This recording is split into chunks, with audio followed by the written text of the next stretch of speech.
They called it a useless lump of bronze. A corroded, shapeless mess pulled from the bottom of the sea. Then they turned on the X-ray.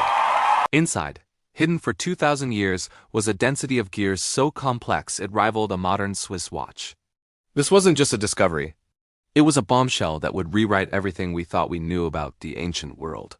How could a civilization without electricity, without advanced metallurgy, without even a complete understanding of physics, build something so impossibly advanced? To find the answer, we have to travel back in time, to a sun-drenched island in the Aegean Sea, and meet the forgotten genius who dared to build the universe in a box. The year is 150 BC. We're on the island of Rhodes, a bustling hub of commerce, philosophy, and science. In a quiet workshop, away from the noise of the harbor, a man with intelligent eyes and a flowing gray beard hunches over a sheet of papyrus. His name has been lost to time, but his work will echo for eternity. He is an astronomer, a mathematician, a master engineer.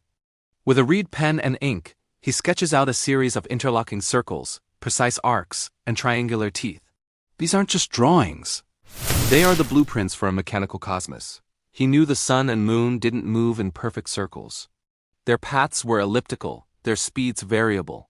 He knew about the Saros cycle, the 18-year period that predicts eclipses. He knew the complex looping dance of the 5 visible planets: Mercury, Venus, Mars, Jupiter, and Saturn. And he decided to capture all of it, not in equations, but in bronze.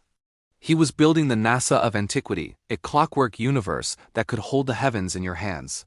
But how do you build a computer without a single transistor? You use gears. In his workshop, the air thick with the smell of hot metal and olive oil, he oversees his craftsmen. We see them using primitive, foot-powered lathes, painstakingly cutting teeth into bronze discs. These aren't crude cogs. They are masterpieces of precision. Each tooth is a perfect 60-degree triangle, ensuring a smooth, predictable transfer of motion.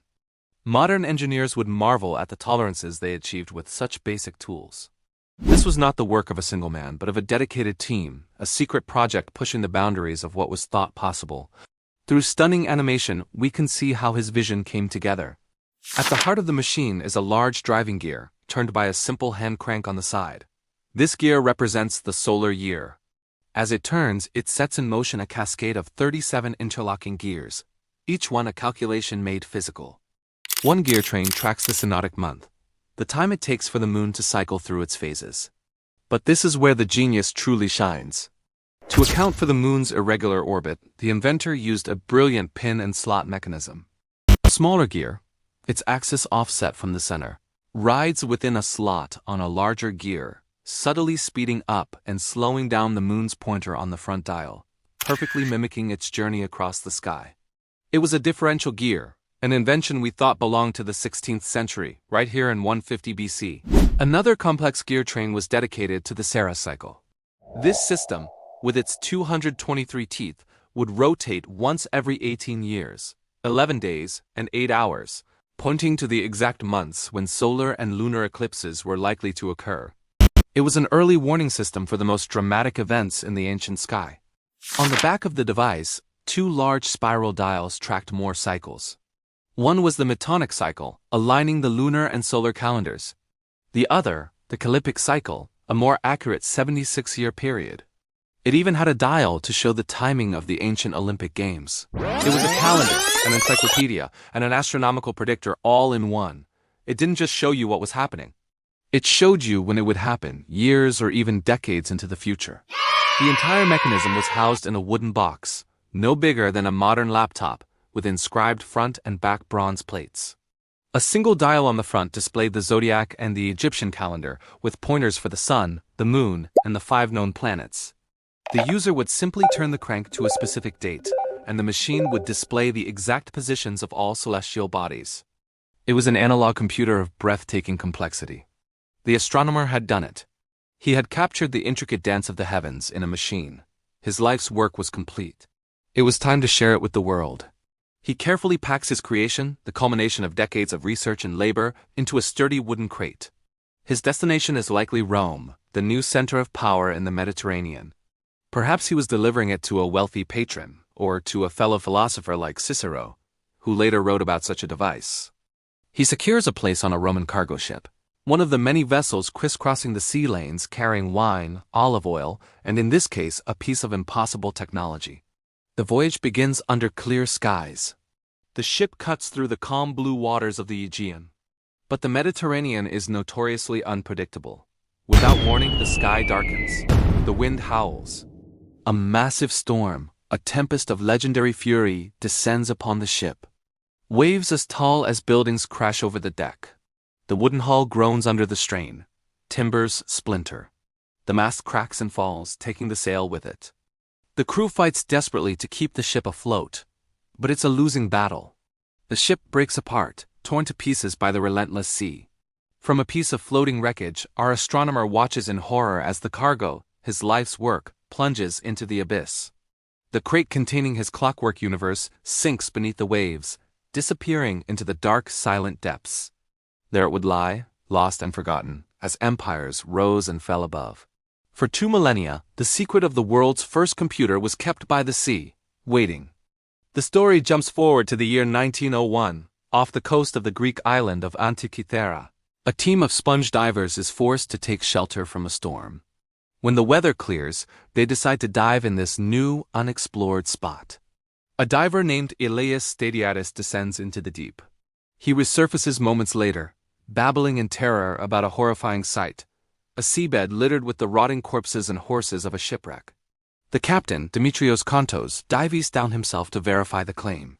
What he finds is not a field of bodies, but a field of statues, the bronze and marble figures of an ancient shipwreck, their forms twisted and encrusted by 2,000 years underwater. It was the first major undersea archaeological discovery in history. Over the next year, a painstaking recovery effort brings a treasure trove of artifacts to the surface: magnificent bronze statues, marble sculptures, glassware, and pottery. And among them, a strange, corroded lump of bronze, mistaken for a rock or a piece of armor. It was taken to the National Archaeological Museum in Athens and largely ignored. For months, it sat in storage, an unassuming piece of wreckage. Then, something extraordinary happened. The lump cracked open, revealing the faint outline of a gear wheel inside. Even then, its true nature remained a mystery. The technology was simply too advanced for the period. Scholars were baffled.